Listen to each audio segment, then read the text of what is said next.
Leiston, Suffolk, 0600, 6 March 1944.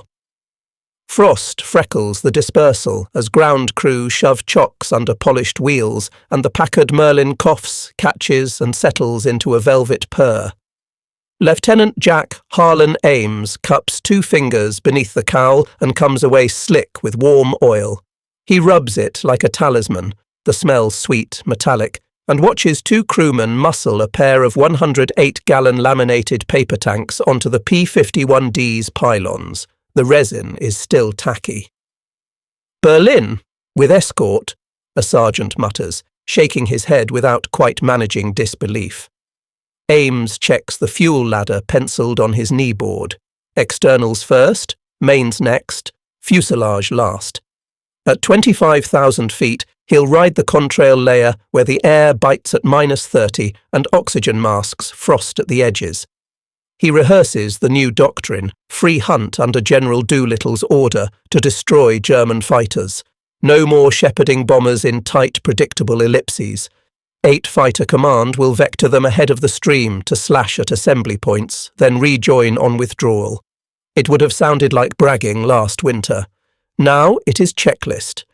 He studies the Merlin's numbers the way a priest studies scripture. 61 inches of manifold pressure if he must, 3,000 RPM in a pinch, climb at 170 indicated, lean cruise until the Elbe. The armourers have belted the 6 Browning .50 with a pilot's optimism and a quartermaster's arithmetic. Tracer, AP, API, tracer, AP.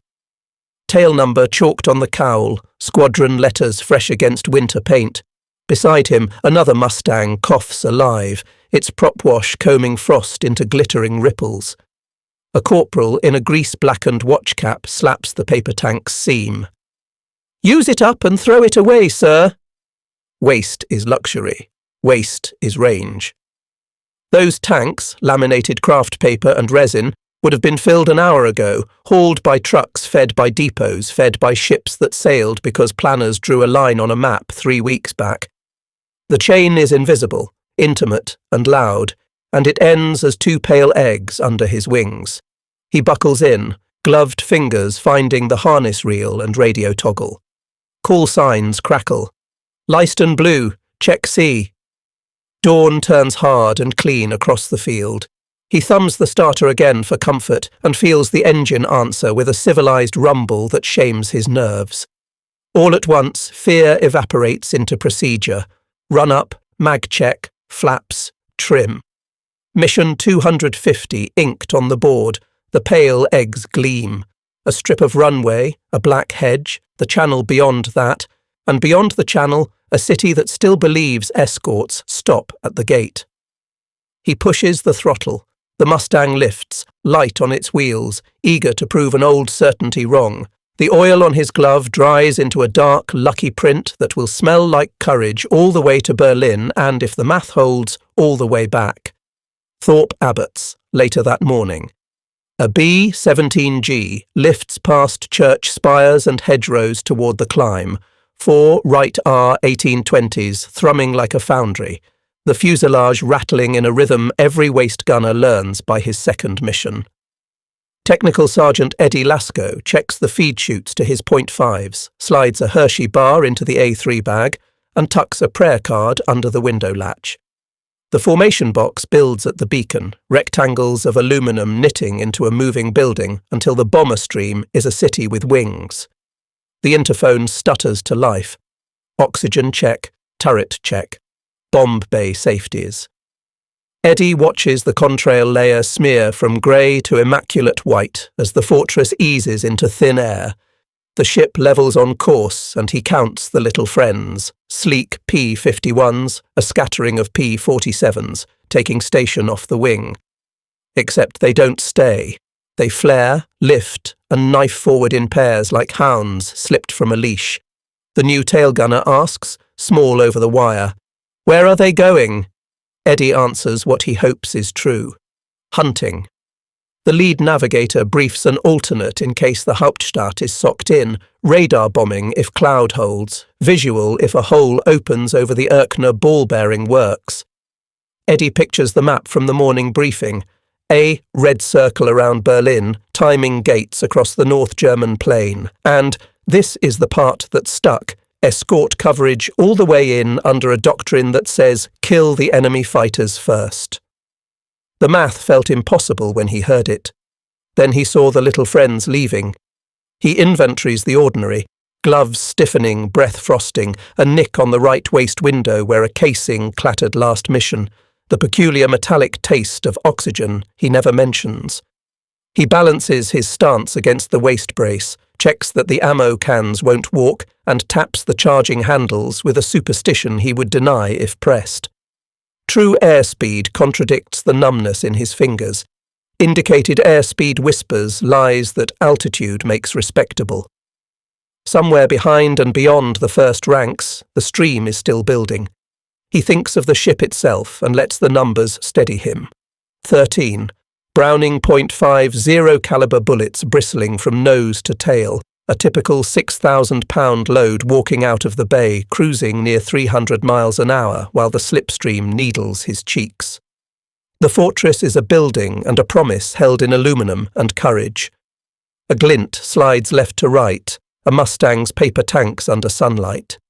A hand lifts from that cockpit, 2 fingers quick, and then the fighter is gone, arrowing east, leaving the bombers to the quiet kinds of courage and the loud kind of work, and leaving Eddie with the new thought that today the little friends will be where no one promised they could be. Somewhere outside Berlin, 09:30 to 10:30. On a cold dispersal stained with the memory of fuel, Feldwebel Karl-Heinz Mertens runs his palm along the panel line of a Messerschmitt Me 410 while armourers winch a pair of 21-centimetre rocket tubes into place. He notes the weight and the drag, the way the heavy fighter will wallow if they stay on too long. The board in operations shows altitudes, headings, and the head-on corridors where Zerstörer like his will try to break the American formations. Controllers from E-Jagdkorps speak in clipped urgency. There will be fighter cover near the capital, they insist. The Americans cannot range their escorts this deep and hold them. Not here, not today. Mertens believes because disbelief is an indulgence, fuel is rationed, spares a treasure, and new boys arrive with hours that would have been grounds for more training in 1941. They learn in combat, or not at all. He squints at layered cloud over the Hauptstadt, guesses where sun will cut glare on a head-on pass, and thinks of the weight of a city beneath that air. Berlin has gravity in a man's mind.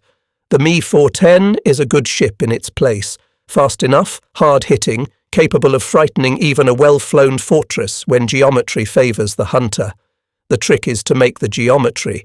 BF 109S will draw eyes, FW 190S will snap in, and the Zerstörer will rush the lane like sledgehammers.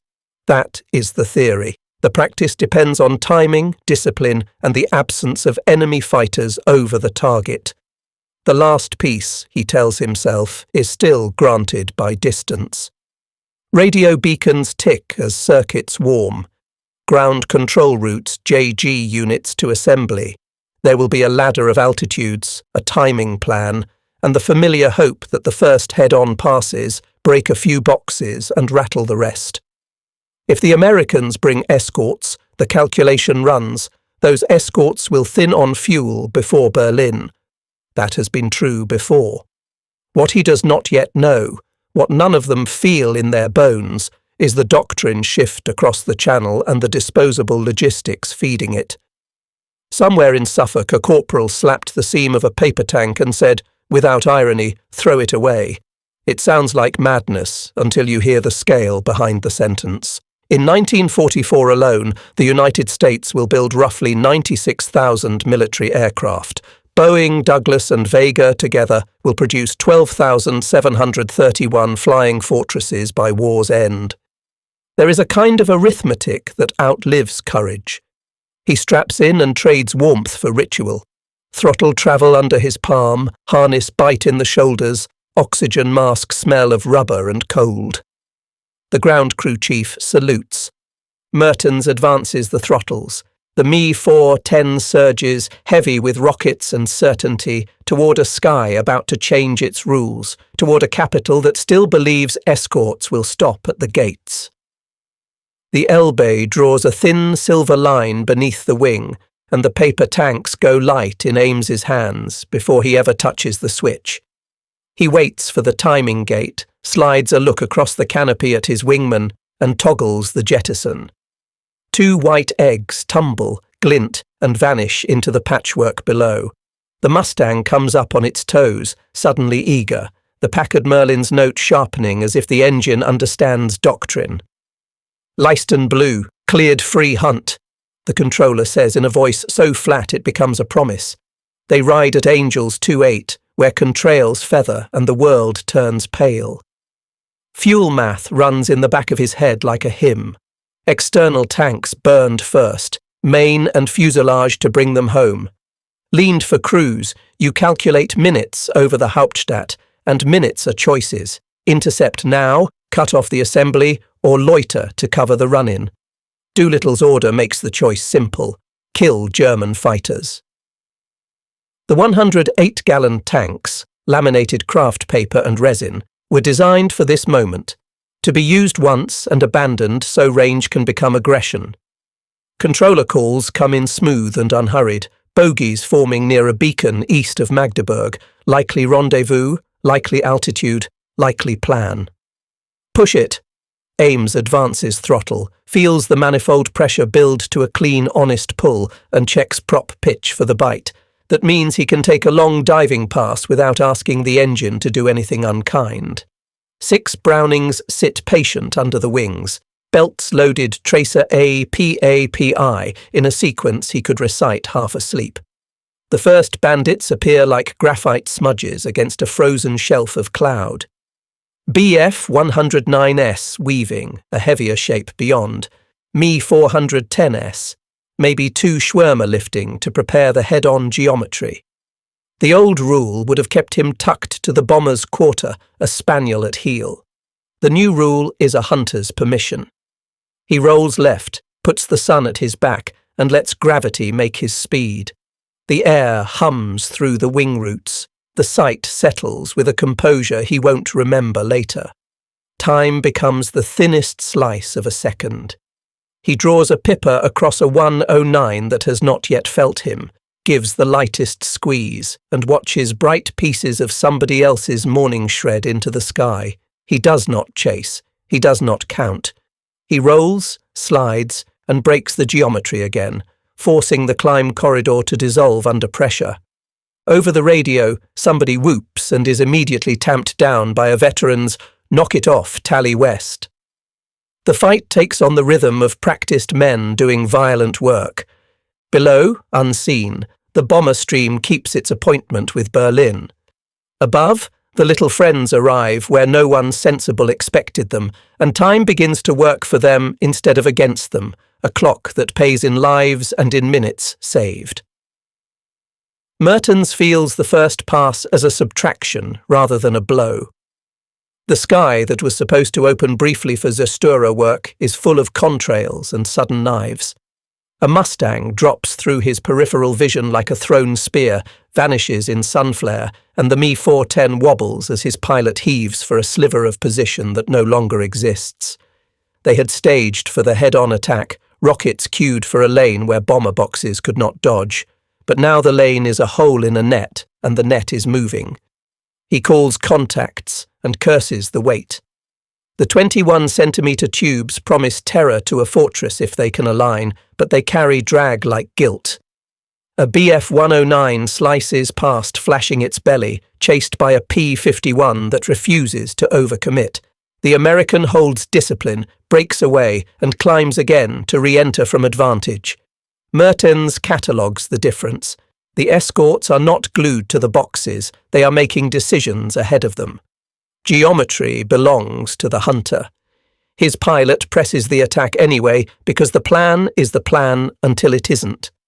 Ames sees the twin-engined shape yaw into a turn, heavy and brave and wrong for this sky.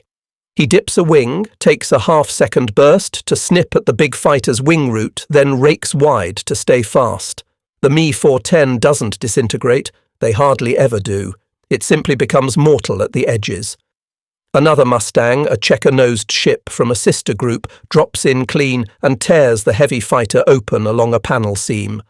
A strip of metal unfolds like a page in wind. The crew's canopy jettisons. A figure grows small against the white. Reports after the day will tally results that feel like lies when read cold. On the 6th of March 1944, the 8th Air Force will lose roughly 69 heavy bombers. The Germans will bleed fighters heavily, including the very Mi-410s fielded for this mission by ZG-26. Numbers will argue with memory because memory keeps the faces and numbers keep the truth. At 25 to 28,000 feet, every closure happens at a speed that makes men ancient in seconds, and experience is earned faster than a heart can accept it. The head-on attacks that had once mauled unescorted boxes now sputter into fragments as Mustangs cut the staging cords. Some bombers still fall. Flak still speaks with its iron voice. Courage does not make a man bulletproof. But the premise has slipped. Berlin is no longer safe from the little friends. Mertens shouts a warning, feels the big ship bite at thin air, and wonders, in the space between one breath and the next, whether the war has just revealed the math it has been hiding. Sirens crawl up Berlin's throat like weather. Liselotte Weber punches hole-stamped tickets with hands she cannot keep from shaking, and waves passengers down the steps toward the shelter under the tram stop. The sky over Erkner is a map written by cold, contrails stacked, flak puffs walking the air in measured black steps. When the first fortresses pass, she feels them rather than hears them, a pressure under bone. There is a different sound woven through it today, a cleaner whine that does not belong to the big fours. Up there, Technical Sergeant Eddie Lasco hears the call that turns a building into a weapon. Bomb bay doors. He braces as the ship trembles and cold swallows his wrists. The lead bombardier's voice is a prayer and a machine. Visual on Erkner through a brief hole in cloud, Norden settled, toggles matched. Flak walks the formation with the calm of a metronome. A fortress in the low squadron takes a hit that unthreads it along the spine. Parachutes bud late and few. Then the escort's new rhythm shows itself. Fighters that ranged ahead now reappear like watchmen relieved on schedule, diving into threats that had once seemed inevitable. Lisa presses back against the shelter wall and memorizes the sound. Later, she will step into daylight and see, impossibly, the tail of a German fighter lying in a city park like a fin. She will not know that doctrine shifted across the sea, or that a paper tank slapped on by a corporal granted a fighter 3 fights on 1 mission. She will learn only the consequence. The capital's sky is no longer a sanctuary. It is a workplace for men who came from another continent and intend to come back tomorrow. What feels impossible today is a ledger that will read, by war's end, 12,731 B-17s built, more than 15,000 P-51s across variants, and a single year, 1944, when American factories turn out roughly 96,000 military aircraft. Even the fuel to fly them rides an industrial river. The 108-gallon paper tanks, produced by the tens of thousands, are designed to be used once and abandoned to gravity, so a fighter can arrive with the strength to fight, then fight again, and still have minutes to spare for the airfield strafes that doctrine now allows. Waste becomes reach. Reach becomes certainty. The bomb bay doors thump shut. The fortress banks for home through air still stitched with flak. Somewhere above, a pair of Mustangs roll left to cut off a last late dive. The day has made its point. The rest of the war will spend it, and the city that thought itself untouchable will measure time by the sound of engines that cross an ocean and do not run out before Berlin. The controller's voice stays level as a metronome. Vector 310, Angels 26, cleared free hunt on reinforcement traffic, and then, if fuel permits, hit the recovery strip at the edge of the capital. Ames presses the push-to-talk and acknowledges, feeling the Mustang carry him like a blade held flat. With externals gone, the ship answers every thought. He runs the quiet math that would have governed any P-51D in March 1944, lean mixture at cruise, manifold pressure eased until the bounce, conserve enough for egress, hold a cushion for an airfield pass if 8th Fighter Command insists. The first tally appears as smudges that resolve into BF-10-9s, stepping up a ladder toward a beacon. He and his wingman drop in on the high man, not to chase, but to break the geometry that would have put cannon into a bomber's nose. A light, practiced squeeze, tracer APAPI walking in a hinge-bright line, and the swarm loosens, a fist unclenching. He does not stay. Doctrine now is timing, not tally. He rolls back to altitude and keeps the sun as a weapon. Radio fragments stack like cards. Contact west, break east, single engine smoking, clear to rejoin. He glances at the clock and feels the mission narrow toward its second purpose. The recovery strip lies like a ribbon on a patch of forest, dispersal pens cut into trees, fuel bowsers tucked behind revetments. It would have been typical to brief a clean, fast pass. No heroics, no second turns unless unopposed. They arrive as a quartet, fast and slightly high, and Ames slides to the deck only as far as the sight requires. The first burst scythes a parked 109, the second tears the Bowser into a tulip of burning fuel. He uses the third short, remembering the rule every armourer's shop teaches. 6 Brownings give you only a couple of minutes of fire if you're careless. Take what the sight gives and nothing more. His wingman calls hits, then silence, then, I'm good, I'm good. The kind of good that will require sheet metal and a letter to a mother about a safe landing and a shaken pilot whose luck held. They lift as one, jump a tree line, and climb back into the air they own for another short block of minutes.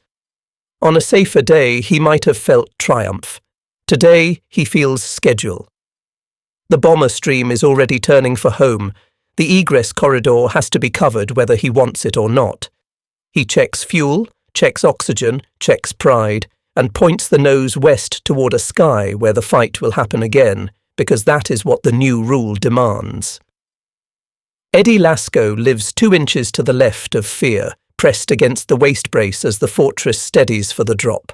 The bomb bay doors open with a sound he thinks he could recognize in his sleep, and cold climbs his sleeves like a living thing.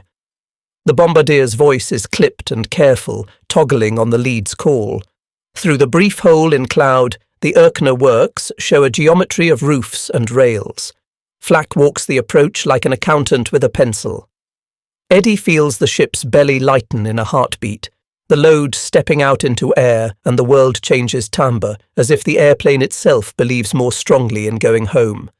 A Fokker wolf tips in on the high right, quick and ugly, but the little friends arrive again in a streak of sun, Mustangs diving through the angle and refusing the chase, all discipline, fighting the fight that keeps the lane open rather than sprinting after kills. Eddie would have believed escorts were an act of faith in 1943. Today they are an act of scheduling. He checks ammo cans for the walk they sometimes do in turbulence, taps the charging handles out of habit, and tries to pretend his fingers aren't stiff as fence wire. The new tail gunner, a kid who still says sir to everyone on interphone, breathes too fast.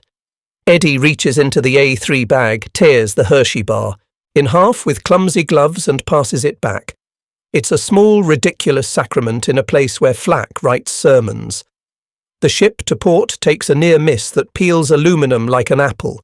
A man leaves in a hurry no one would choose, silk opening late and small. Eddie says the thing you say because it is sometimes true. He's good, and wishes the words had more weight than hope.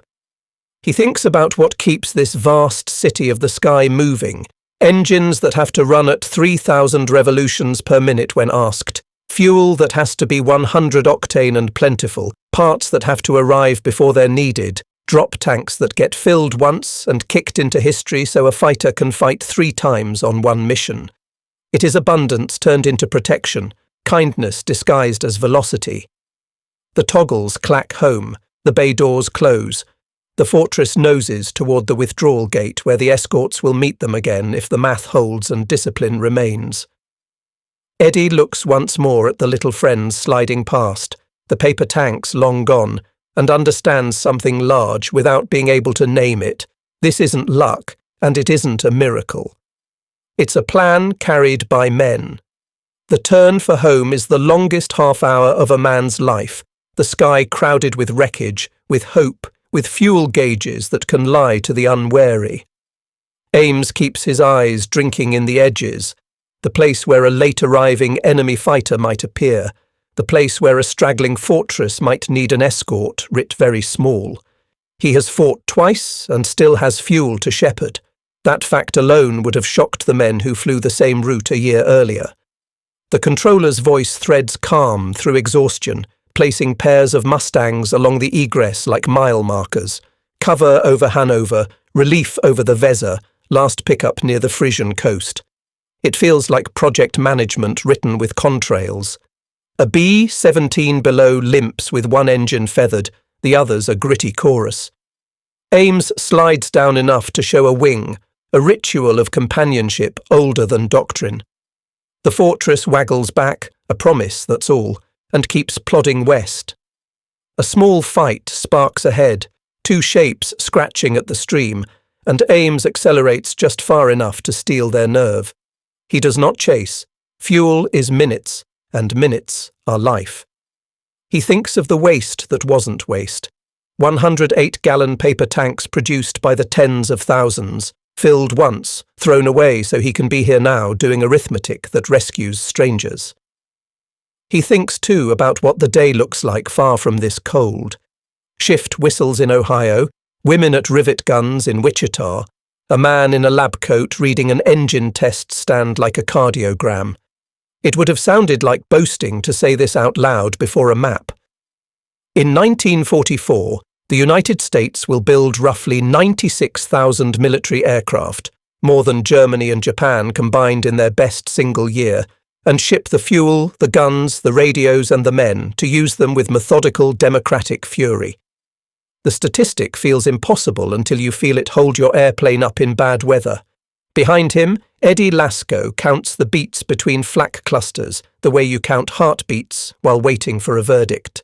The interphone goes quiet except for fuel checks and the small domestic noises of men re-inhabiting their own bodies after adrenaline has spent itself. When the North Sea shows like dull steel and England grows from smudge to coastline, Ames finally lets himself imagine ground. He will land, taxi in, and hand his airplane back to the men who made it whole yesterday and will make it whole again by morning. The day has one more ambush left in it. It always does. But the math is on their side now, and will be tomorrow, and the next week, and the one after that, until even Berlin understands what minutes can do. Debrief is a room filled with smoke and the soft authority of clipboards. Claims go one way, losses the other, and a tired intelligence officer asks the same questions he has asked since the winter when everything was harder. Ames smells cordite under his gloves and oil in his sleeves as he sketches a fight on a map, the pencil dotting where contrails parted and a heavy fighter turned wrong into the sun. Across the field, armourers unship ammo cans, ground crew run hands along cowling seams looking for places where velocity tried to peel the airplane open, and somebody chalks tomorrow's tail numbers on a blackboard because absence must be faced. Eddie sits on a crate outside the Quonset and folds a letter home with fingers that would rather find a bottle. He writes the names of men who did not come back in a way that suggests sound without reproducing it. He writes also about a Hershey bar shared at altitude, because abundance is a language too. The ledger would have read, on this very date, a brutally mixed sum. The 8th Air Force lost roughly 69 heavy bombers on the 6th of March. Escorts were blooded. German day fighters bled in numbers they could ill afford. Me-410s of ZG-26 paid under the new rules. None of that explains why tomorrow will not break the system that brought them here. The explanation stands far away in light that never tastes of flak. Assembly lines where airframes roll in rows so long a man can forget where they begin. Test cells where Packard Merlins sing at 3,000 RPM for hours because engineers made a promise to strangers, tanker trains of 100 octane that arrive on time as if time were a moral obligation. The numbers are not chest-thumping, they are infrastructure. 12,731 B-17 by war's end, more than 15,000 P-51s across variants, roughly 96,000 military aircraft in a single American year, 100 8-gallon drop tanks built by the tens of thousands, so doctrine can be bold without asking pilots to gamble on miracles. A quartermaster would have added the quiet arithmetic of pilot training pipelines and replacement depots, of sheet metal bent back into courtesy by men who answer to chiefs and badges, not slogans. Ames finishes his report, signs his name with a hand that shakes only a little, and walks the line to put his palm flat on the warm cowl of the machine that made his courage matter. He owes letters tonight, one to a family whose boy will not come in, one to a crew chief whose care turned fuel and intent into surviving. Across the ocean, a shift whistle blows again, and someone stamps another paper tank into existence.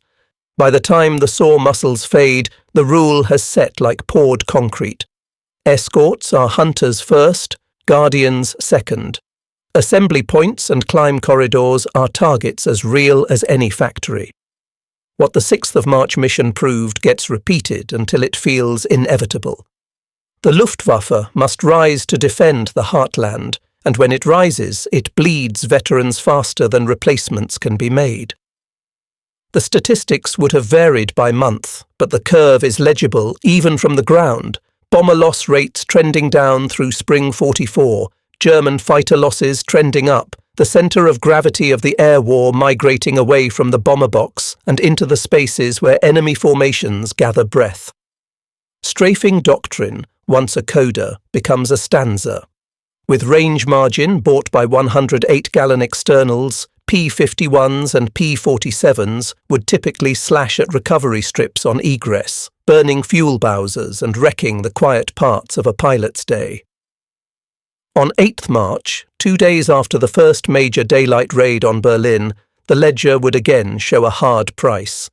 Roughly 37 bombers and 18 fighters lost on the American side, with German fighter losses estimated in the low 40s. But the shape of the fight looked different. Disorganization crept into enemy head-on attacks as escorts, learned the map of their prey.